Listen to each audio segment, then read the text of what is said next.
کرتے ہیں اور وہ ہے پھول۔ پھول قدرت کی خوبصورتی کا اظہار ہوتے ہیں۔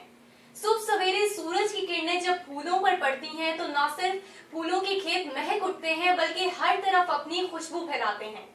اسی طرح چونیا کا علاقہ پھولوں کی کاشت کے حوالے سے پاکستان میں اہم مقام رکھتا ہے۔ چونیا میں باغبانی کا کام تیزی سے ترقی کر رہا ہے، جس سے نہ صرف علاقے کی خوبصورتی میں اضافہ ہو رہا ہے بلکہ لوگوں کے معاشی حالات بھی بہتر ہو رہے ہیں۔ اسی پر دیکھتے ہیں عبد الرحمان ہاشمی کی رپورٹ۔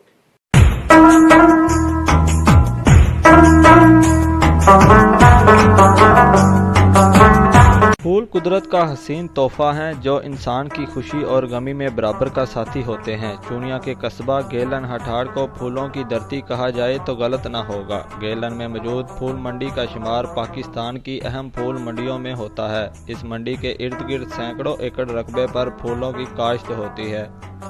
صبح سویرے رنگ برنگے خوشبو پھیلاتے کھیتوں سے کسان روزانہ تازہ پھول چن کر منڈی لے کر آتے ہیں۔ اس منڈی میں روزانہ تقریباً 15,000 کلو پھولوں کی خرید و فروخت کی جاتی ہے۔ پھول منڈی سے گلاب، چنبیلی، گیندا اور ٹیولپ روز کے علاوہ دوسرے مختلف اقسام کے پھول لاہور، راولپنڈی، اسلام آباد اور کراچی سمیت کئی بڑے شہروں میں لے جائے جاتے ہیں۔